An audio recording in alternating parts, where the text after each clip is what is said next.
पिता और पुत्र और पवित्र आत्मा के नाम पर आमेन। आज के वचन संत लूकास का सुसमाचार अध्याय 6 पद संख्या 36 से लेकर 38 तक लिए गए हैं। और आज के वचनों में हम सुनते हैं कि प्रभु यीशु हमें प्रेम, दया और उदारता का संदेश देते हैं।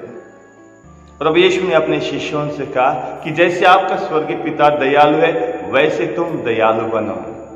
आज हमें भी हमारे जीवन में अगर ईश्वर के दया का अनुभव करना है, प्रेम का अनुभव करना है, क्षमा का अनुभव करना है, तो आज हमें भी हमारे जीवन में लोगों का दया दिखाना है, प्रेम दिखाना है और क्षमा करने के लिए प्रभु यीशु हमें सिखाते हैं। उसने अपने शिष्यों से यह भी कहा कि किसी को दोष मत लगाओ ताकि तुम्हें कोई दोष ना लगाए, किसी की निंदा ना करो ताकि तुम्हारी कोई निंदा ना करे। और साथ ही साथ प्रभु यीशु ने अपने शिष्यों से यह भी कहा कि क्षमा करो ताकि तुम्हें क्षमा मिलेगी।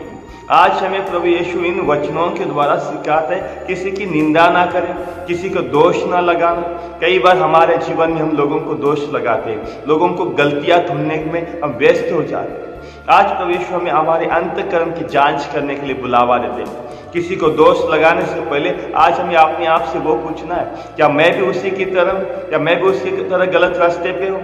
आज प्रभु यीशु आज हमें किसी को दोष ना लगाना है। प्रभु यीशु ने किसी को दोषी नहीं ठहराया। प्रभु यीशु के सामने जब उस व्यभिचारिणी स्त्री को लाया जाता है, लोगों ने कहा कि मूसा के व्यवस्था के अनुसार, उनके नियम के अनुसार इस व्यभिचारिणी स्त्री को दंड दिया जाता है, उसको पत्थरों से मारा जाता है।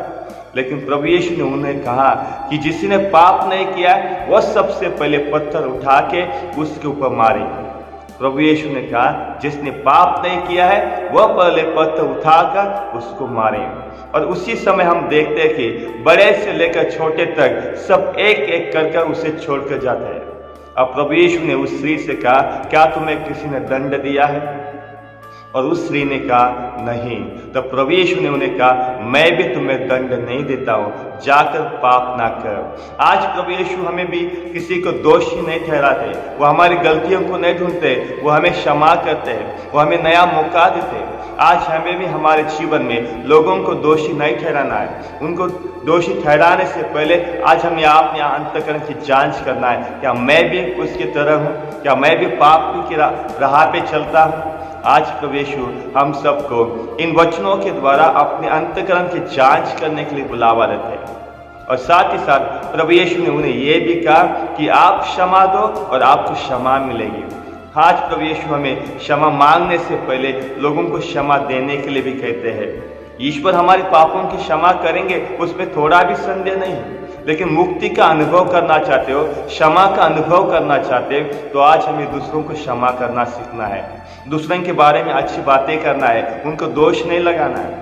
और इसी के साथ साथ प्रभु यीशु ने यह भी कहा कि आप जिस नाप से नापते हो वही आपको मिलने वाला है। अगर हम अच्छी तरह से लोगों को प्यार, प्रेम, दया, शांति देते, लोगों के साथ अच्छा व्यवहार करते, लोगों के साथ अच्छा आचरण करते, वो हमें ईश्वर वापस देने वाले, और वो 100 गुना मिलता है। जैसे हम देते वैसे ही हमें मिलता है, और ईश्वर की कृपा हमें ज़्यादा मिलती है। और इसीलिए आज के वचनों के लिए हम ईश्वर को धन्यवाद देते हैं। और साथ ही साथ जब कलीसिया ने हमें जो 40 का समय दिया है प्रार्थना, उपवास और दान धर्म करने के लिए, जिसके द्वारा हम प्रभु यीशु के पास आते हैं, उसको समझते हैं, जानते हैं और उनके दया का, प्रेम और क्षमा का अनुभव करते हैं। तो चलिए, ये आने वाले जो कलीसिया ने हमें जो 40 का समय दिया है, हम लोगों ने 40 के 2 सप्ताह में प्रवेश किया है। और इस सप्ताह में हम ईश्वर के और करीब आए, ईश्वर का अनुभव करें।